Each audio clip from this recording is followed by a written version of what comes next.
Good morning. We'll start with the opening verse that is in the chat.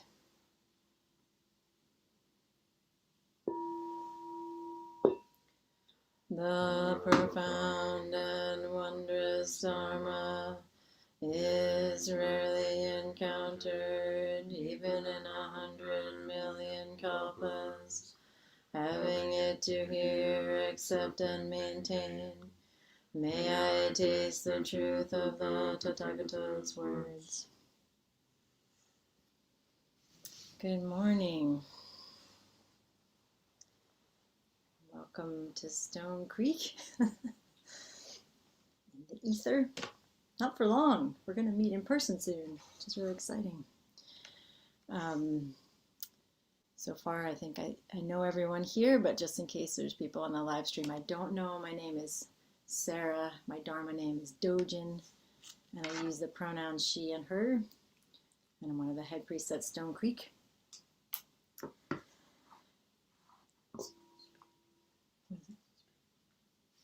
I need to change this to speaker view. Okay. This morning I want to continue talking about something that I brought up during when we gathered in person. And I'm looking through, and I think not everyone, but a lot of us were together at the Centro Laboral de Grayton, or the CLG, or Day Labor Center in Grayton, next door to Stone Creek, on the 11th. And the first time we came together as a Sangha. And what was happening for me, and then so Jisho and then Charlie and then I each gave a small talk. And what was happening for me in that we were all meditating on Sangha. And I was thinking a lot about, or what just kept coming to me was thinking a lot about generosity and its place in orienting us in the world and in Sangha. And so I want to expand on that a little bit this morning. How an orientation of generosity can look in relation to our suffering, or in relation to moments of delusion or pain that we have, like our everyday delusion. And as I was saying on that day too, I feel like the paramitas, generosity is the first of the paramitas, dana paramita. The paramitas are generally like a compass to orient us in the world. And more I'm feeling like generosity is a kind of true north. And in that sense, it's this, it can be this useful practice that if all else fails in any given moment, we can ask ourselves, what is a generous response to what's happening right now? And then see what happens from there. And my experience as I've been working with this possibility is it leads to like a more spaciousness in our responding. If I feel like it's like this orientation is like the antidote to grasping. So grasping is always like tight, coming from scarcity, clenching, and closing our hearts, reducing our possibility. Generosity is open, coming from a place of abundance, coming from a place of curiosity. There's just more room in there.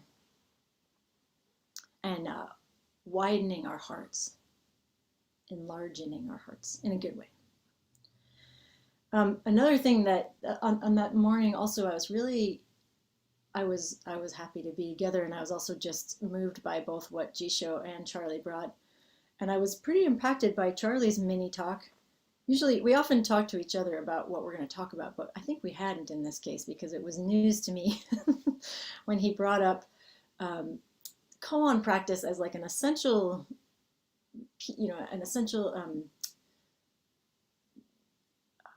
what is it? Like a practice that's very particular to Zen, koan practice. And that in that, it's a demonstration of a relational practice. And that actually typifies something about Zen. It's not a solitary thing. It's not a solitary practice. It's not a solitary engagement. It's always dialectical. It's always relational. And the koans are this great example of this. And as he was saying it that morning, I was really like, oh, yeah. I was really struck by how the koans just themselves, in the way that they are a teaching for us about relationality and practice. And I also had this thought, like, I was really struck with, so if we think of, I don't know, if you could think of any koans that you know, like, or like maybe the most famous one, does a dog have Buddha nature? And then the answer is moo. I just had this image of like, yeah, no, the koans wouldn't work if they were all just the wisdom part of it. So if you just had the teacher's answer, like moo, it wouldn't be that helpful to us as human beings. That the koans work because they're a dialectic between, they're a conversation between kind of a grasping or deluded view and a enlightenment wisdom view. And you see that, and then that relationship though is where the teaching is. And like if we had a book that just had the answers, right, or just the teacher responses, it wouldn't do us any good. What does us good is to see the whole picture of like, oh, here's the question, here's the longing that's coming from delusion, and then here's the response to it. Ah, I see. And as I was thinking that through, I've had the idea of this before, that delusion is not separate from awakening, but actually this time something happened in my body where I could feel it, like I felt it, like, oh, our delusions are not a problem. They're actually the way we get to the wisdom. We can't get there without them. We can't leap over our conditioning and our karma and our deludedness and our humanity and our, what we would call our flaws, but actually everything that we call a flaw or like a problem or a wrongness is actually a Dharma gate. If we can bring, and then what felt to me was like, if we can bring this heart mind of generosity and spaciousness. So since I've had this pondering that the vow, Dharma gates are infinite, I vow to enter them. They're like, yeah, moments of delusion are constantly arising. But every single one is an opportunity for learning, for changing, for developing, for liberation. All these things like we talk about like the mind field, the alaya vijnana. There's this image of this great field, and all the seeds are there. The seeds of everything are there. Seeds of hatred are there. Seeds of greed are there. Seeds of delusion. But every single one of those seeds, whether we would call them good or not, has the potential to bring into being a moment of liberation, depending on how we engage with it. And so it just really has shifted for me how I relate to myself in moments where I'm not happy or not aligned or not liking the way that I'm behaving. I think for me it shakes up this idea that we could have as Buddhist practitioners, that the point of practice is to get over the deluded stuff. We're supposed to just get past that. We're going to get over it. We're not going to do it anymore. And I feel like this is a different orientation, which is like, no, it's to engage it. It's to be as human as we are, and as complicated as we are, and as conditioned as we are, and almost like celebrate it, because every moment that we can engage fully, we could possibly wake up and find ourselves in some freedom. And so it's this like dialectic of ignorance and wisdom, or of delusion and liberation. And it's that. So I think in the koan stories, we see a dialectic between a teacher and student, but dialectics or relational engagements are happening all the time. So they're happening between delusion and wisdom. They're happening between the past and the present. They're happening between the present and the future. And I think one of the places that I could see these things really alive is they're happening between our present selves and our past conditioning. Like that's a relational thing that we can engage with. Like, oh, there's all sorts of stuff that's shaped me. And if I bring my generous heart to it, then what happens in terms of practice? So that's what I want to talk about today. But before I give a couple examples of things that have happened where I feel like this thing is playing out, I want to name two things that make it hard to either open the gate or to keep the gate open. So it's like something happens that we don't like. One thing that can be an obstacle to a generous engagement with that is duality. So getting stuck in a dynamic of good and bad or right and wrong. When we're stuck like that, so we can feel that flavor of that is like, this thing is happening and it shouldn't be happening. Or this thing is happening and I'm bad. And it like excludes all the goodness, so, or this thing is happening and I'm right, and excludes everything that looks wrong. So when we get trapped in a kind of duality, our generosity is depleted. Our capacity for generosity is reduced. So it's one thing to kind of keep an eye out for if we want to engage generosity practice. And the second thing that can get in the way is shame, which, it probably is always born out of duality. Shame, I think, like more and more, I feel like shame just like locks us away from transformative processes. It's like so it's like we do something and we're like, ooh, I don't like this. I don't like how I'm acting. And then this big gate opens and it's like, you could walk through here and engage with curiosity and all this stuff. But then shame rises up and it just like locks the door. And the gate actually isn't even there anymore. There's not even a gate to walk through anymore. And we can't learn. That's like the word that's been in my mind the most lately. We can't learn when we're in shame. It's too painful. And the body mind is like, no, just get away from the shame. So we have to really kind of know how shame can work in us, know what it feels like. It's particular for each of us, I think, in its little nuances, But we have to get really familiar with it so we can see it coming and be like, oh no, wait a second. If you really come in here, I won't be able to learn from this situation, and I want to. That actually, like, yeah, I'm in pain right now, but I want to learn from this. I want to change. I want to grow. I was thinking about how shame tries to defy the reality of impermanence. It tries to convince us that something is absolute. Usually what it's trying to convince us is absolute is our badness, our wrongness, when it's really a flame. But I think what we can do is remember that practice, Bodhisattva practice, is asking us to stay engaged with our lives and the world. And so stuff that shuts us off from that is not useful. Regret's all right, We could have a wholesome regret. Shame pretty much never helps us. Charlie and I were talking about this, and we came up with the phrase, the off-ramp of shame. And I think I'll say for myself, shame was conditioned in me as a way to try to change my behavior. But it actually never really does. Like I was taught it as like, oh, if you feel super bad about this thing, you won't do it again. But it's never fully transformational because it's so painful that we skirt around.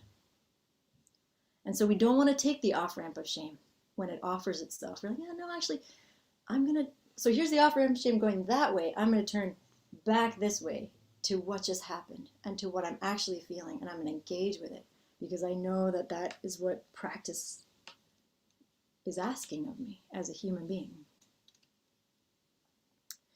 So I want to offer a couple examples where I've seen this play out just so that it's not so abstract from my own life. The first one is it's painful to relate for a number of reasons, including that it involves me being the perpetrator of the badness, and also but it's an example of where shame was like coming to try to wield itself. So this last week, our family was staying in Brooklyn, and we flew there on Friday, and we got there kind of late on Friday night and early. We were going in part so that our son could visit some schools there. And on Saturday morning, we learned about it late in our planning that there was this opportunity for this community gathering at one of the schools we were interested in at 9 in the morning the next day. So it was like, okay, we're going to get up. It's basically going to be 4 o'clock to our bodies. We have to get to this thing. It's like 6 o'clock to our bodies. We're like, here's this poor child. We dragged him across the country, woke him up early, like scoot his little butt down to the subway. It's a lot to ask. So we were tired, and we got on. It was just Loka and I. And we got on the subway, and I knew he was tired. And we already had to walk, and we were going to have to walk some more. And so I looked over, and there were the seats. There was a couple seats, and there was an older woman who appeared to be Black sitting on one side, and I sat down and kind of made room for him between me and this woman, and I saw him kind of hesitate for a second, so I scooted over next to her, and I think actually I was aware that on the other side of me, on the other side of that seat, was a white woman. I scooted over, I made room for him to sit between me and the white woman. This happened like, it was super fast. There wasn't, this was like, oops, oops, zip. I didn't have any conscious thinking except that in retrospect, I can realize, I was identifying gender and race of these people. And then right as I sat down, I was like, oh, shit. I don't know. I have no idea how my behavior was perceived by anyone around me, including my son or the woman sitting next to me. But I had a moment of thinking like, did I just move over so that I could kind of make a buffer for him, that he wouldn't have to sit next to this woman who appeared to be Black? And did I, without even really thinking about it, did I make room for him to sit next to this white woman, thinking that might be more comfortable for him? And this was a pretty painful thought. But, like the physical behavior happened so quickly that I didn't even, one of the things I'm aware of actually when I go to New York is like, oh yeah, I'm conscious of race all the time. I'm conscious of race all the time. It's just that it's different in different environments. And then I was sitting there like, and then I could see the rationalization like, well, you just moved in one direction. You had to make space for him one direction or the other. So the explanations but another part of me, partly because I was working on this talk, I was like, I could actually feel physically in my body. It was like it was coming up from my feet and like rising up in my body. The shame was rising up. Like, oh my God, I just did that thing of this implicit bias. This implicit bias, do folks know that terminology, implicit bias? Like this, and there's studies around this. Actually, I'll put this in the chat. There's some cool resources around this. Harvard has done a lot of studying, although a lot of institutions have done a lot of studying around implicit bias. But Harvard does this great study, and you can take the test if you want to see around race and implicit bias. So, and when people teach about this, they're really clear, like, these are not conscious thoughts. These are pre-conscious biases that shape our behavior. So there isn't even a thought in the mind of like, this is good or bad. There's just already action happening. So like, that's how quick. And when you look at the studies that are done, most people of all races have implicit biases against people of color. Like there's implicit racism in most people socialized in the United States. And anti-Blackness is actually is like the highest form of racism that is built into most of us. And that, of course, plays out differently depending on our racial location. But most people have it to some extent. And it's painful to name this, but I feel like it's also like, if we want to address race, we have to be able to say, like, anti-Blackness is a very specific form of racism. And it's big in the United States, And so I knew that. So I was like, okay, this happened before my conscious awareness. And I felt the shame rising. And then because I was working on this talk, I was like, oh, if I let that take over, I might keep doing this, was actually my thought. Like, I might not be able to learn anything here. And so I just like breathed and grounded in my body. And I recognized that I was like, I have no idea how this impacted this woman sitting next to me. But I could feel the pain of the possibility that I had just added to the pile, a pile of painful things that have happened to her in her lifetime because of anti-Black biases. There's no doubt that she has experienced that. You know? And I don't know if she experienced it now, but if I added to that pile, I feel pain about it. You know? And then the second wave of pain that was really there for me to look at was, I feel quite a bit of pain about whatever this just communicated to my son on like a whole bunch of levels. And it's just, and you know, this is like a moment, right? It's an easily explained moment, an easily dismissed moment, but it just wasn't for me. And I would have to repress a lot to make it so. And I tried not. So I tried with a generous orientation, like, okay, what's happening here? And then I felt the pain of me being a person that, because of my racial location, that I can just make small movements of my body and cause pain to others because of the racial dynamics of the culture I live in. You know, I can unconsciously do things and that can cause harm because of a lot of different things, including that I'm in a white body. And I just was like feeling the pain of that.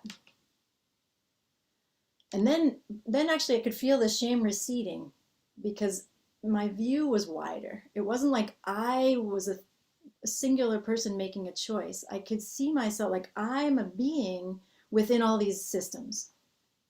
There's gender systems, there's racial systems, there's oppression systems, you know, all this stuff. And another thing that started to happen was I was like re-inhabiting my body. I felt my feet on the ground. I felt myself on the seat. I heard the sound of I can remember actually where we were because I heard the sound of the train. I could see the outside because we actually had gone up out of it from the underground for a few minutes. And then I just did a little metta practice because I was like, because the cool thing about metta practice is you have to start and end with yourself, you know? So I was like trying to rehumanize myself in the situation. This was all happening like in a very short amount of time, you know? But I do find the subway to be extremely cool place to do meditation because it's like it's kind of loud and like there's nothing else going on. It's like this ka-ching, ka-ching, ka-ching. It's kind of meditative. And then another more subtle piece of pain that was then available was like, I am not totally in control of my behavior. And I hate that, you know. I hate that I've been conditioned in racist ways and that can shape my actions in the world. But it was also, it felt really good to be like, but that's the case, you know. And there was something about, I think, letting through that pain that what I can say is that for the rest of it, it's like something in me relaxed. Usually when I feel shame, when that takes over, I go into a state of hypervigilance. So like if I had shamed myself about this thing happening, I'd be super aware, and then I'd like sit down next to every Black person I saw and they could probably feel that, and I'd be like, oh, I'm like not racist at all and I'm performing that, you know. But something really different happened, which was like, oh yeah, I have the potential to be racist. I've definitely been conditioned that way. It sometimes happened. And for the rest of the trip that we were there, I felt like I was moving slow enough to watch the stuff happening. I could see the biases arise, but they weren't moving me around, and I just felt more relaxed as a human being. Like, oh yeah, it's okay. I'm okay. You know, I'm not good or bad. I'm just human. So that was a place where like working with the shame and like not allowing the shame to take over opened a Dharma gate for me. And it actually did change things for me. So I moved around with a lot more ease for the rest of the trip. Another example, and this is one where there's the obstacle of duality, was I was talking to a friend and they were describing they were describing this experience of this very like decadent food kind of related experience they had had. So it was like an experience of luxury. And they're also practitioners, so they were describing this experience of um, this decadent experience, and they were looking at their conditioning, and they're from Europe, and they were saying they come from a culture that elevates luxury, and in fact, like that's like it's a strong principle in the culture they come from. So they could see, they were watching their own conditioning and how that impacted this, and they were watching their own privilege and how that impacted their relationship to this.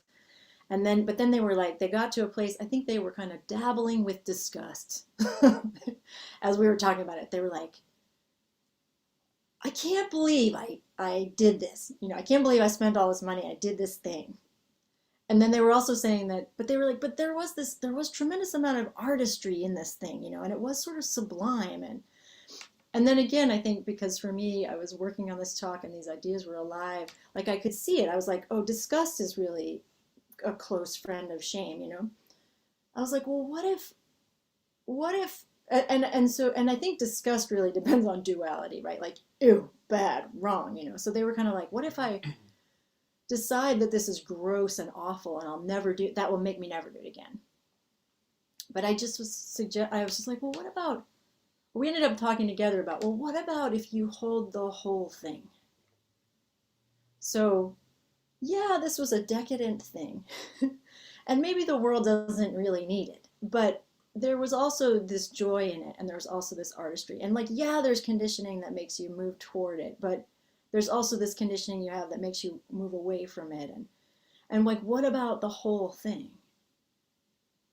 What if the whole thing is true? And what if the joy that's in it doesn't have to cancel out what's painful about it? And similarly, what if what's painful about it doesn't have to cancel out that there is any joy in it? Because I think a lot of times what I've seen in myself and in others is this certainty that if there's anything bad, then it like has to wreck the whole thing. Instead of being like, well, yeah, I enjoy that a little, and it is pretty decadent. And then the person said, yeah, and maybe I probably won't ever do it again. And it was just like, it just felt more easeful. If the whole picture was there, if that pain that they were feeling around all these inequities that were kind of being played out there could be felt, then it's like it's a very natural feeling of like, oh, I probably won't do it again, but I don't know if I have to trash myself for having done this. It makes me think of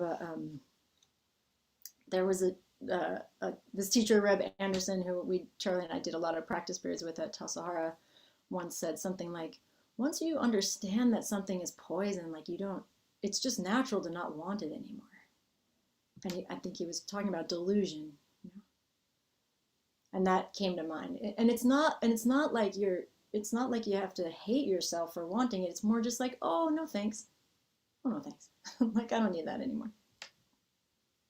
And to me, that we get there by way of a spacious, generous view.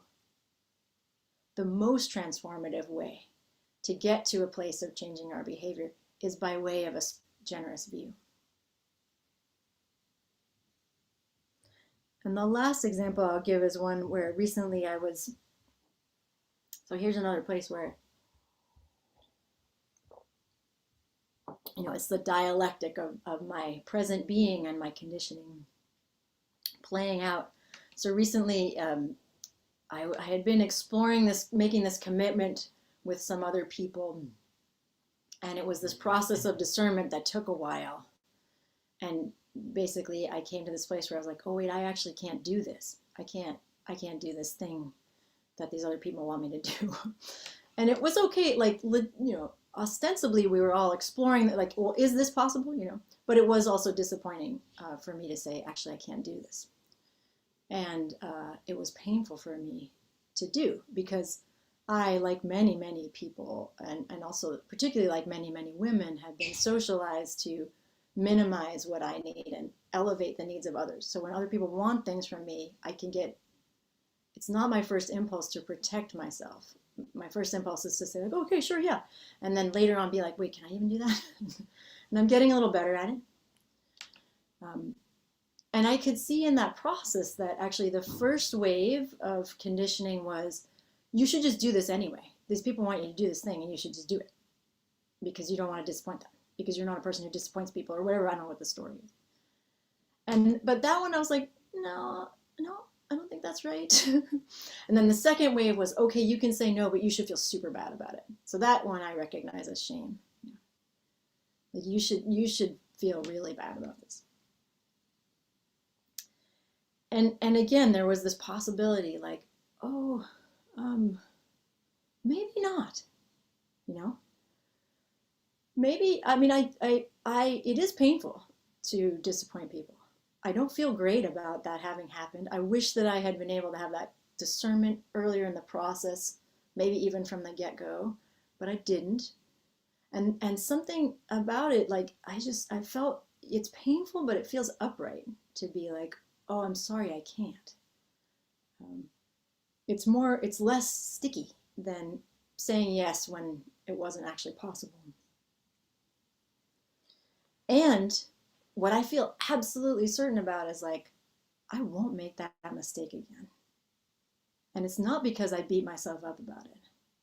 It's because I could meet what happened there and with this wider view of like, oh, I see how that happens for me. Oh yeah, I see how I can get pulled in to the possibility of making commitments that I don't actually have the energy to do. But I actually feel this total certainty like, oh, I won't actually disappoint someone in that way again. Because I learned, like there was a thing to learn here. There was a Dharma gate that opened. And instead of shutting it with, I'm bad or I shouldn't, it was like, oh, I'm going to walk through that. It's painful to walk through most Dharma gates, is my experience. There is pain there. But it's almost like to use Resmaa Menaken's words, it's cleaner pain than the pain that comes with shutting that door and never walking through it in the first place. I had this image of like, to really turn toward the pain of things.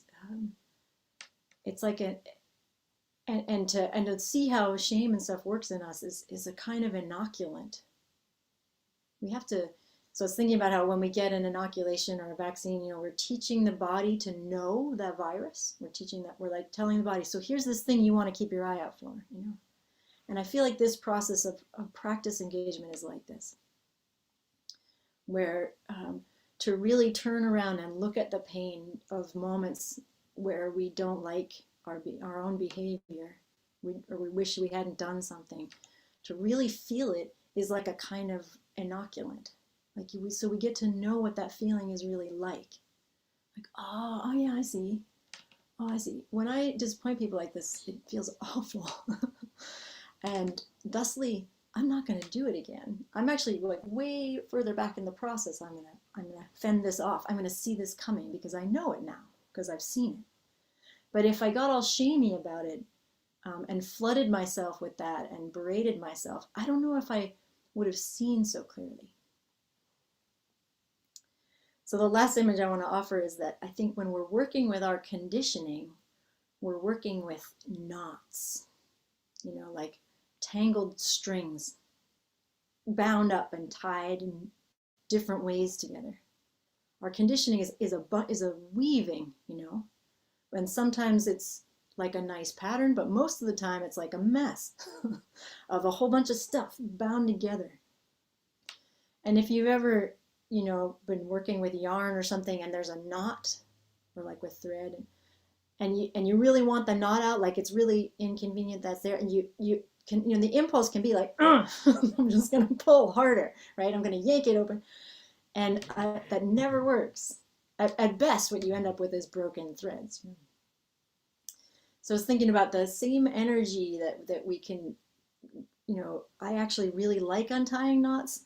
I used to help my kids' classes with handwork where they're working with yarn. So little kids working with yarn, there was a lot of knots. And I became like, they were like, bring it to Sarah. She likes to undo the knots. And I do, but to undo a knot, you have to go really slow. You have to kind of get into it. You have to be like, okay, this is going to take a while. Like, hey, here we go. You have to go slow and carefully. You have to look really closely. Look, okay, what's moving where? Like, where did that piece come from? And then with tenderness, like with gentleness, you have to undo. And I feel like this is the energy to working with our karma and our conditioning. This is a generous heart. Like, okay, this is gonna take a while. I'm just gonna sit down and I'm gonna get into it, and I'm gonna feel all the strands that are here. And very gently and with a lot of compassion, I'm just gonna undo. So I wanted to offer that image. And the last thing I want to offer in terms of this practice of generosity is to also, so if we're going to be generous with our suffering, we're going to be generous with the pain we cause in the world, both to ourselves and others.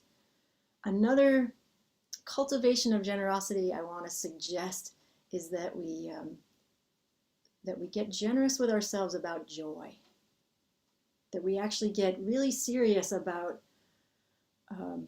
cultivating joy in our lives, because we need it. Because, you know, I just feel like the despair and the desperation that's coming, like it's pretty bad already, but I feel like it's probably going to get worse, you know, that there's a lot of conditions right now that are straining humanity. You know, the pandemic is a good example. And people that understand these things understand, like, this is not the last one we're having, you know. This strains us. We need resources. And I keep thinking about how, like, genuine joy, moments of genuine joy, and are like nutrients to be able to turn toward and face the difficult things.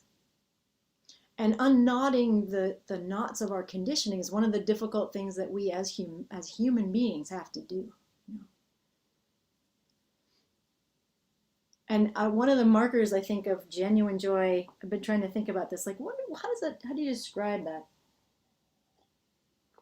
The kind of joy that's really supportive is like, you can't buy it. You know, it's nothing that can be boxed or commodified.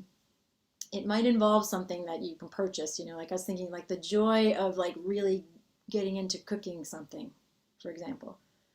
You might need to buy some stuff, but it's the joy doesn't come from the getting of the stuff. It never does. Like that's never, or the joy that comes from getting stuff is not ever a true joy, you know.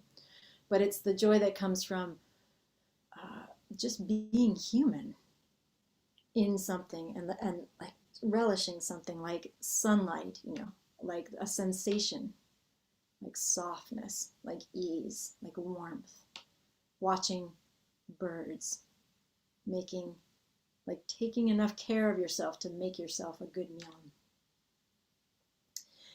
Rick Hansen, who's a practitioner, a Buddhist practitioner and a neuroscientist, he wrote the book Buddha's Brain, among other things. That one's a number of years ago.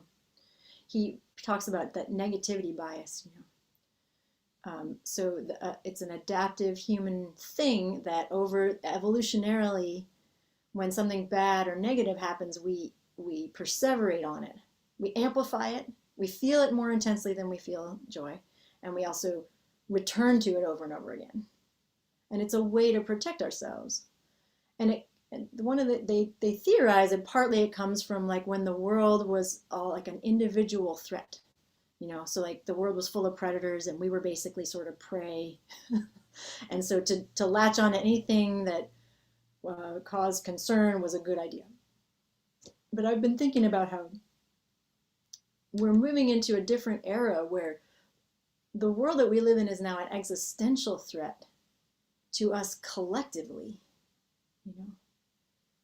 It's not so much about our individual survival anymore. It's about our collective survival. And what are the skills we need in that, you know, and that we can work with our minds and the ways that our minds work. We can untangle some of these knots.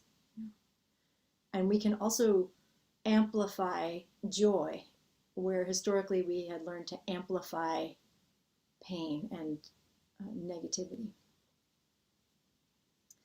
As another piece of keeping our hearts open, you know, keeping the engine of growth and transformation and learning and expanding and maturing going by nourishing it with these resources of the support of one another in Sangha, the support of our practice, and how our practice really supports us to show up fully in moments, you know, to be really present, including, so for the pain, you know, including these Dharma gates of pain and suffering, but also including for the Dharma gates of joy and the way that that reminds us of our innate Buddha nature. We really are here, you know, to appreciate this world. And we're really here to appreciate ourselves within it. And so if we have enough of that joy, actually, that also supports us in telling that shame part to just take a rest, because that's not going to help us fully engage. Thank you very much.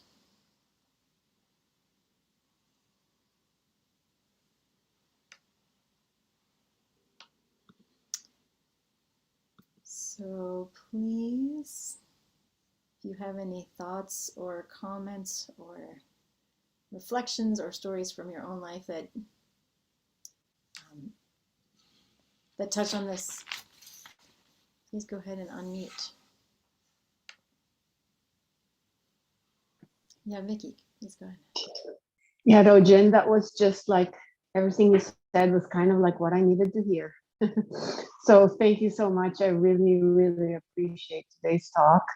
I really loved what you said about how, you know, about the generous view and generous view along with shame and decadence, and how like that decadence has disgust in it when we realize it. And then, but there's also joy mixed in it, especially at the time. So I think that's super helpful. I have a friend who's going through that kind of disgust. And it just happened yesterday. And I could feel like, oh, you know, she is ashamed about this behavior of decadence, but I didn't know what to do about it.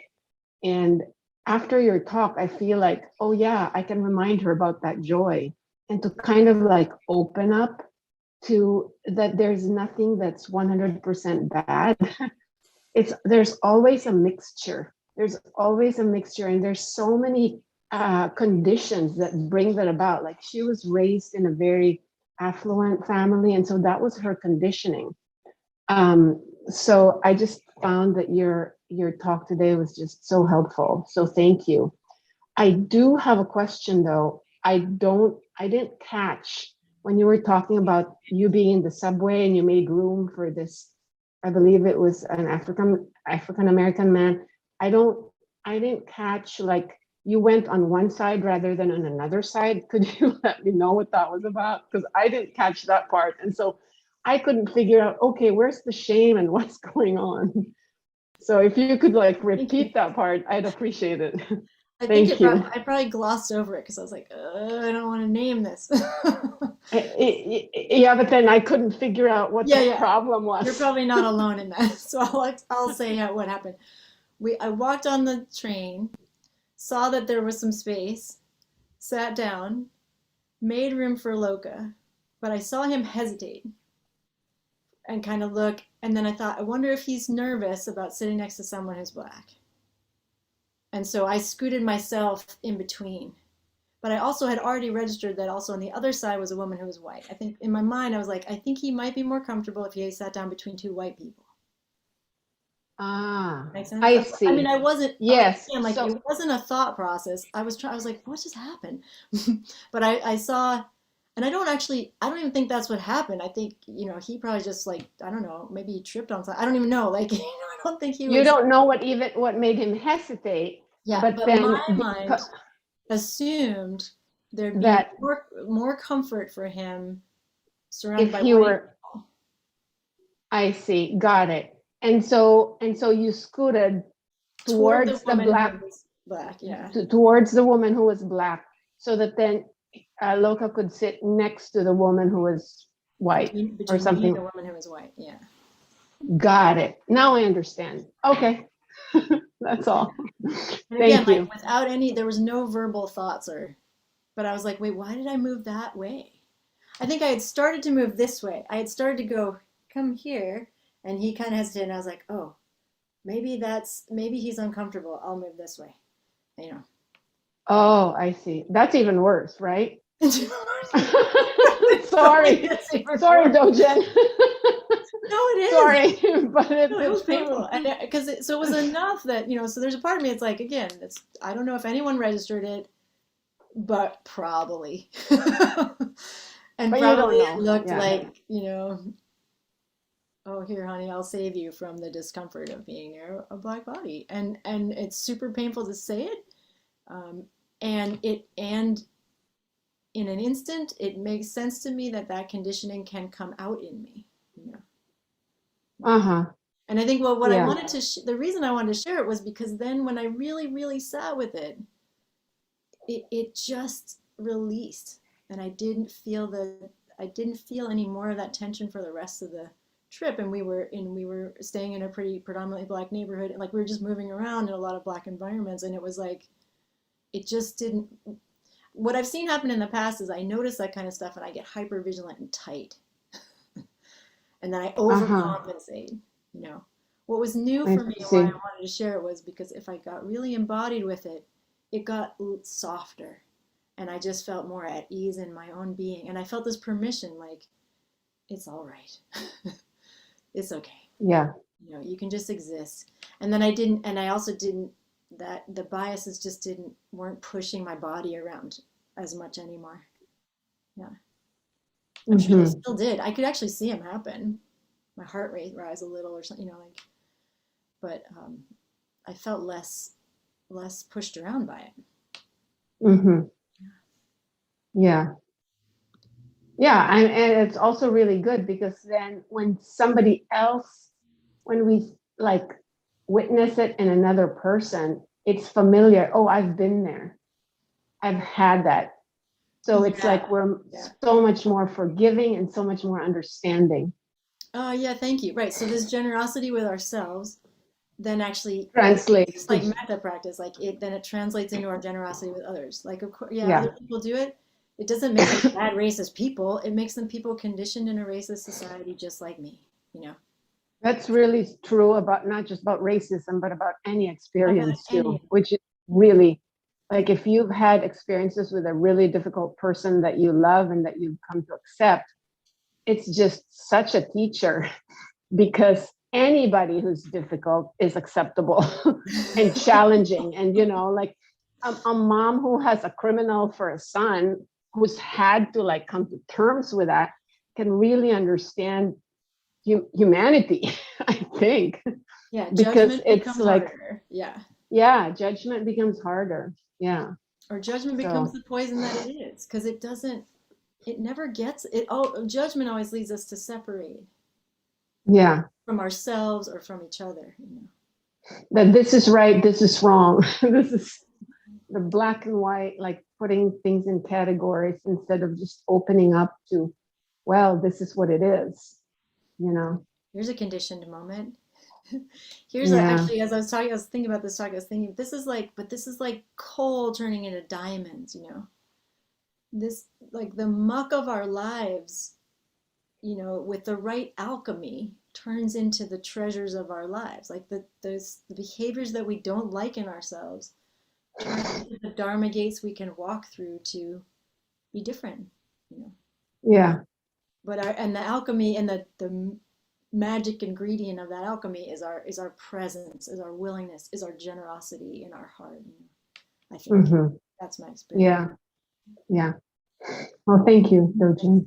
Thank you. Mm-hmm. Yeah, Robin, please go ahead.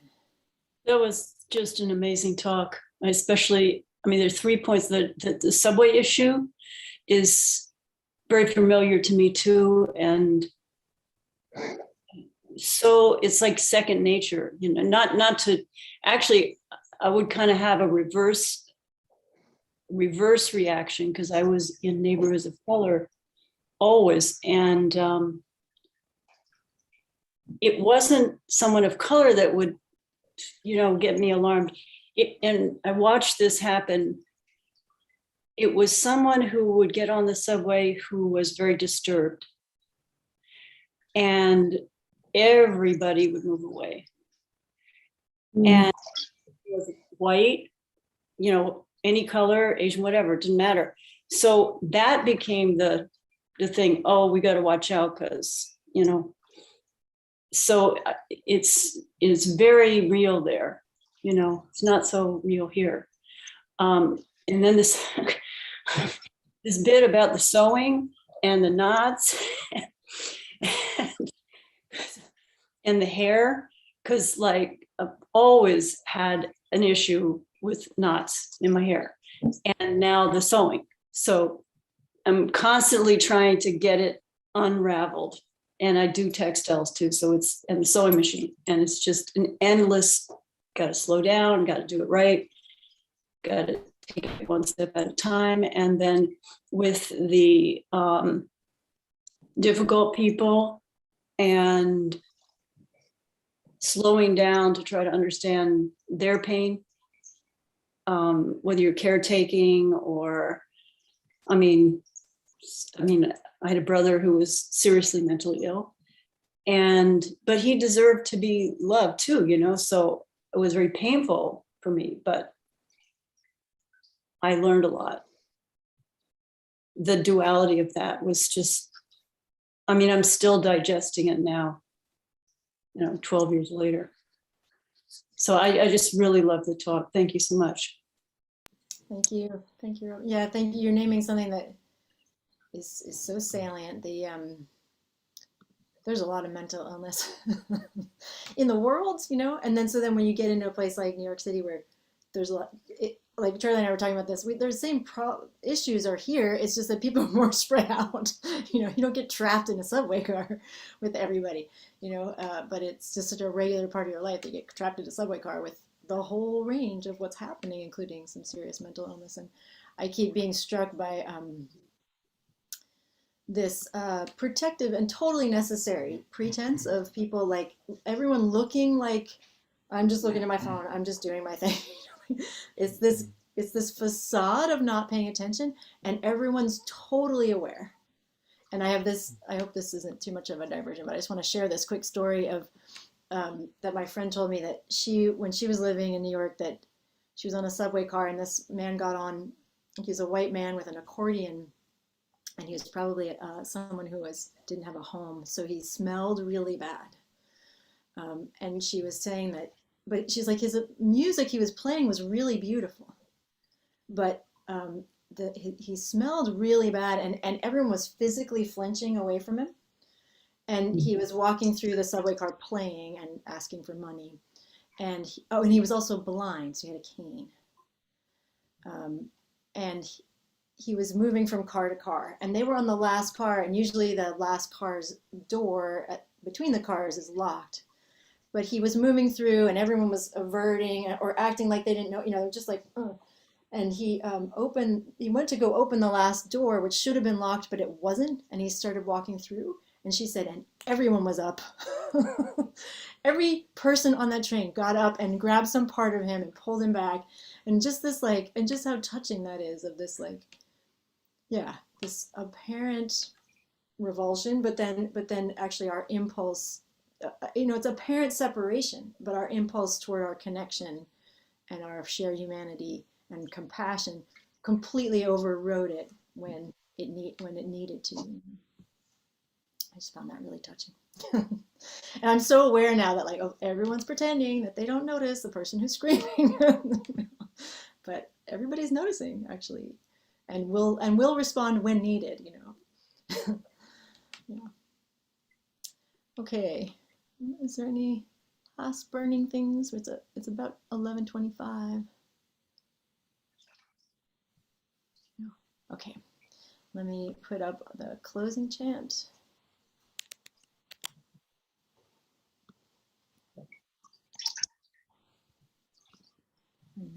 do that, and then we'll have some announcements. Okay. Let's see, and if just four great bodhisattvas,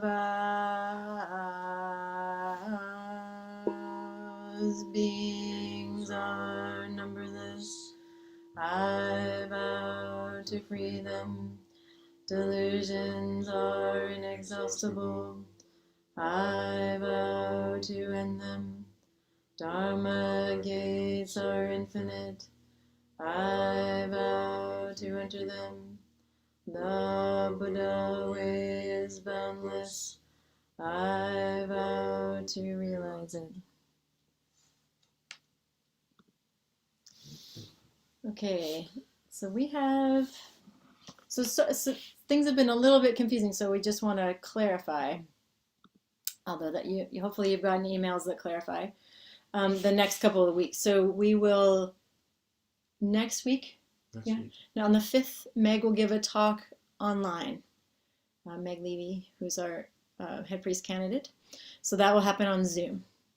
On the 12th, we will meet in person at the Great and Community Club. Members Yeah, so it's a members meeting so that we have time to talk about Meg's candidacy for head priest and what's arising for people with one another in person. For those who are able to come. And not live streamed, not on Zoom. Not live stream, not on Zoom. And we won't have a talk on the 12th. Well, there'll be an online, oh, sorry. In Corin's email, he asked everybody to please RSVP about this because the Great Community Club limits the number to 25 total. So that's basically 20 members plus ancillary teachers floating around. So please email to say if you can come, and then we'll know if we need to have more than one group. If we're having one group that day, we'll probably have some zazen, maybe a little shorter, a short talk, and then the members group. This is, one of those sit in a circle and say whatever is in your heart, hopes and fears, which we were able to do a lot in the process in which we came to inviting Corin and Dõjin to be the head priest. And we've had these nice little groups with Meg, but the group as a whole hasn't had a chance to sit and share with all of each other hopes and fears and concerns. So that's that meeting. It's not the meeting to raise your hand and vote. But it's probably the last serious expressing what's on your heart, all of us together. So please respond, because then we'll know if we need to just have one online to go with this, or have 2 different live ones, which we can also do in succeeding weeks. We need to gauge this